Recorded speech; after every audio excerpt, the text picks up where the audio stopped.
You also talk about how race is merely cosmetic. Aren't you insulting all the intelligent people here and the 80% of African Americans who are Democrats by claiming that the current Democratic Party has anything to do with that Dixiecrat party from 50 years ago that was trying to stop them from voting? Aren't you conflating the word Democrat with progressive?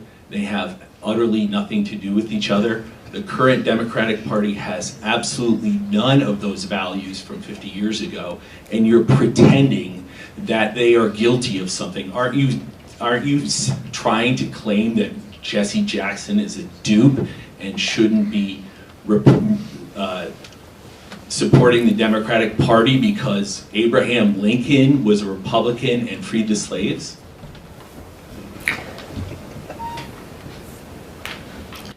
Let me try to tackle that very frontally. First of all,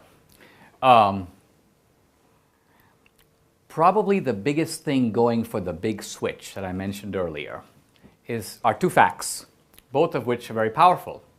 The first is that whites in the South, who used to be Democrats, do now predominantly vote Republican. Yep. Right? Fact number two is that blacks who used to vote Republican now vote overwhelmingly Democratic. Yep. And operating on the assumption, which I think is reasonable, that people understand where their own interests lie, it would certainly be right that blacks currently see their identification and their interest in the Democratic Party. Now, here are two interesting questions to ask. Number one, when did blacks switch from being Republicans to being Democrats? The Democratic Party was the party of the Dixiecrats all the way through the 60s. And if what you say is true, that the blacks made a switch to their racial friends, it would appear that the black switch would have to come in the 70s and 80s, when blacks see these racists are now moving over there, so it makes sense for us to move over here. But in reality, blacks moved overwhelmingly to the Democratic Party in the 1930s. The black vote went from about 15% Democratic to about 70% Democratic within 4 years. In the places they could vote. That's right, but which was the North. Also in the Jackie Robinson was a Republican for darn good reason. That's absolutely right. But here's what I'm getting at. He wouldn't be today. Well, we can debate Jackie Robinson because it's always difficult to know what dead people would say. If Martin Luther King were alive today, Martin Luther King isn't alive today. Okay, but here's the point I'm getting at. The reason that blacks switched from the Republican Party to the Democratic Party had everything to do with the benefits of the New Deal and nothing to do with racism. In fact, in the North. Yes, and in the South, too, blacks switched to the Democratic Party. It's not that blacks couldn't vote in the South. They said there were all kinds of barriers to black voting. They couldn't vote. Under FDR, blacks couldn't vote in the South at all. No blacks voted in the South. Very, very few. How many? Absolutely. How many? I don't know. Okay. I thought so.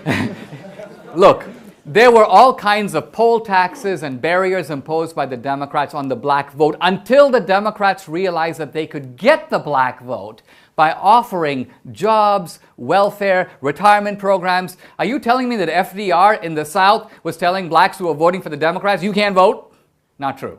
Not true. Blacks in the North and the South switched to the Democratic Party because of New Deal benefits. Many of them were very sad about doing it because they were leaving the party of emancipation and Lincoln and flinging themselves into the party of the Ku Klux Klan and the Dixiecrats who were in the South and were in the Democratic Party. Exactly. So what I'm saying is it was a Faustian bargain in which you get economic benefits and at the same time you're in bed with the racists and you're on your own team. And I'm saying that's American history. Now, whites began to switch to the Republican Party, but much later. Whites began to switch to the Republican Party in droves in the 70s and 80s. Now, here's the point. If you look at racial opinion in the South, and there's a voluminous body of data on this, as racism in the South dramatically declines, the Southern identification with the Republican Party begins to increase. There's an opposite track. Racism is declining in the South, and whites begin to move to the Republican Party. In fact, two scholars who've written a book about this trace that the least racist Southerners all became Republicans. That the racist, the poor white racist Democrat never became a Republican. He was a dug-in Democrat to the end of his days. So the Democratic Party remained the party of racism. And as the South became less agrarian, more prosperous, industry came to the South, the post-industrial society, the Republican appeal of equal opportunity, free markets, prosperity, appealed to Southerners. And that's why they... So what I'm getting at is that the progressives have sold the South on a guilt trip. Even this whole thing about, the Civil War was really about slavery and the South did slavery.